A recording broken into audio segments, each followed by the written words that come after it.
Hey everyone! Welcome to Pathfinders, a hiking podcast with Brian. I'm Brian Hudson, and today I'm thrilled to welcome Brittany Jenkins, my friend and colleague, to talk about women's weight loss hiking programs. We build programs together here, so expect practical steps you can use today. Why hiking, you may ask? It's accessible, joint-friendly, naturally intervaled by terrain, and doubles as stress relief, which helps consistency and fat loss. We'll cover training structure, strength, fueling, safety, and mindset, and finish with one action you can try this week. Okay, Brittany, can you kick us off today? What makes hiking effective for sustainable fat loss compared with traditional gym-only routines? I love this question, Brian. Hiking blends low-impact movement with variable terrain, so you naturally alternate Zone 2 cruising and short bursts on hills without pounding your joints. That variability raises total weekly energy expenditure while keeping motivation high because the scenery changes. Importantly, hiking lowers stress reactivity. Green time reduces cortisol and rumination, supporting sleep, appetite regulation, and adherence. It's also what I like to call socially sticky. It's an activity where friends, dogs, and kids can all join, which increases consistency. Finally, self-efficacy grows quickly. Conquering a hill or loop gives wins that transfer to food choices and recovery. When a plan is enjoyable, joint-friendly, and repeatable, fat loss becomes realistic and sustainable. That really resonates with me. I've seen people's moods lift from being outside in nature and become the secret lever for sticking with a plan.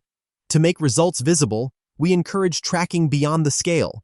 You should track minutes in Zone 2, weekly elevation gain, step count, perceived effort, how clothes fit, sleep, and quick trail photos. Those markers tell a fuller story than just weight changes alone. I like pairing those with simple dashboards so progress feels undeniable. Let's connect that to structure. If someone wants a clear 12-week path, what 3 weekly hike types and 2 strength touchpoints form the backbone of the plan, and how do you keep sessions time efficient? The backbone is simple and progressive, Brian. 3 hikes, 1 easy aerobic Zone 2, 30 to 60 minutes, 1 hill or interval session with repeats, and 1 longer conversational trail building time on feet. Add 2 20-30-minute strength sessions focusing on the legs, hips, and core. Across 12 weeks, nudge volume and elevation gradually while preserving the easy day. Most women succeed starting with 3 to 4 total hours weekly. I like stacking a short strength session after the easy hike to save time, then a second standalone strength day midweek. This structure trains aerobic base, power on climbs, durability for descents, and resilience between efforts. That's clear and very doable. To keep that progression safe, we use 2 rules. Increase total time or elevation only 5 to 10% per week, not both, and add pack weight slowly, starting with water and layers, then 1 to 5 pounds at a time.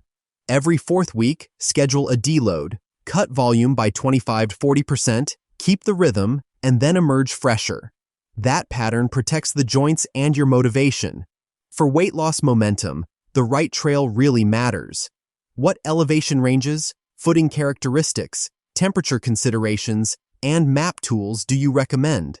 And how should someone adapt when hiking in an urban area like stairs or greenways? Start with moderate elevation. 200-800 feet total gain. Keeps heart rate honest without crushing legs. Prioritize clear footing, packed dirt, gravel, or well-built steps to protect ankles and encourage steady cadence. Scan shade and temperature. Early starts or wooded routes preserve energy on hot days. Loops feel motivating, while out and backs let you turn around as needed. Use apps and park maps to preview grade profiles, water, and bailouts. In cities, simulate climbs with stair towers or overpass repeats.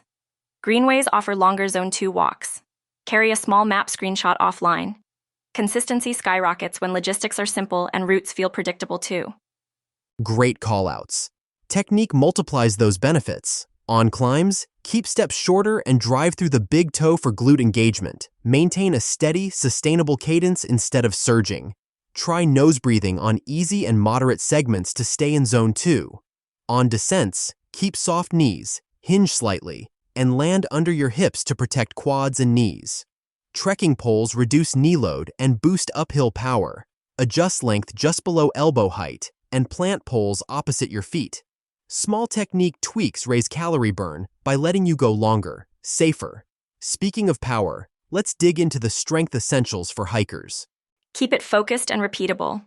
Prioritize glutes, quads, calves, hips, and core. My go-to circuit: step-ups, split squats, Romanian deadlifts, hip hikes, and farmer carries. 2 rounds, 8 to 12 controlled reps, 20-30 minutes total.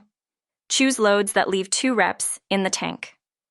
Cues: tall posture, knee tracks over middle toes, ribs stacked over pelvis, brace before you move. For hip hikes, stand on a step and slowly raise the free side pelvis to train lateral hip stability. Gold for descents. Finish with ankle rocks and calf raises. Twice weekly builds resilience, balance, and power without soreness that steals joy from hiking sessions. Love that circuit. Now, women-specific details elevate results. Pelvic floor and deep core. Think exhale to brace before lifts and on steeper steps. If leaking or pressure shows up, reduce load and consult a pelvic health pro. Postpartum. Reintroduce hikes with flatter routes and shorter windows, building cadence before vertical. Consider cycle-informed training. Push intensity and strength in the follicular phase. In late luteal, deload, prioritize sleep, and keep hikes aerobic. Check iron status if fatigue or breathlessness spikes. Protein matters. Aim roughly 1.6–2.2 grams per kilogram daily. Bonus: loaded hiking plus strength supports bone density, especially post-menopause and healthy aging overall. For fat loss without bonking, keep a modest weekly calorie deficit. Think 250–400 calories per day on average, but still fuel sessions. On hikes longer than 60–90 minutes, target 30–60 grams of carbs per hour from chews, fruit, or a simple sandwich. In heat, include 300–600 milligrams sodium per hour via sports drink or electrolyte tabs. Sip steadily. Post-hike, anchor 25–40 grams of protein within 2 hours alongside carbohydrates. Practical rhythm: normal breakfast, mid-hike carbs as needed, balanced lunch, protein-forward dinner. Hydrate the day before long efforts. The goal is performance today, plus a consistent energy deficit across the week each week. Smart fueling. Gear that fits well makes everything easier. Prioritize a supportive sports bra for your terrain and pace, and women-specific packs with adjustable shoulder, chest, and hip straps, so weight rides on the pelvis, not traps. Shoes. Roomy toe box, firm heel, adequate lugs. Try on late in the day with hiking socks. Choose moisture-wicking layers and anti-blister socks. Size trekking poles so elbows sit just under 90 degrees. Inclusive sizing matters, and comfort beats brand loyalty. With the kit dialed, confidence rises. Let's talk safety. Route sharing, partners, navigation basics, personal devices, weather planning, and solo strategies today. Start with a simple plan. Tell someone your route and ETA, and use a check-in text.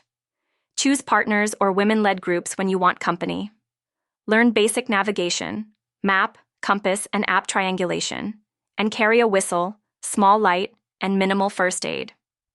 Consider personal safety devices per local laws. In variable weather, pack a thin shell and warm layer even on short hikes. Solo? Pick familiar routes, set boundaries on time and distance, and trust your gut. For accountability, join local clubs, online challenges, or a buddy system through our client community. Momentum thrives when safety, skills, and supportive people align beautifully. That alignment shows up in training too. When time is tight, try 30-minute hill repeats, stair sessions with a light pack, or Zone 2 Greenway walks at lunch. Common pitfalls: turning every hike into a sufferfest, underfueling, skipping strength, ramping elevation too fast, cramped footwear, and neglecting recovery.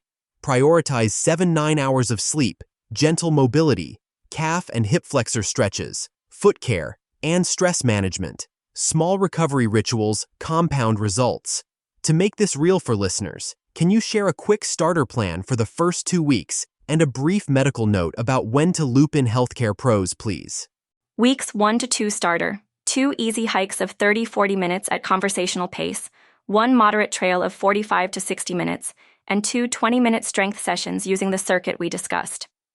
In week 2, add 4 to 6 short hill efforts, 1 minute brisk uphill, walk down, inside the moderate day. Keep RPE around 6 to 7 on those pushes. Progress only one variable at a time.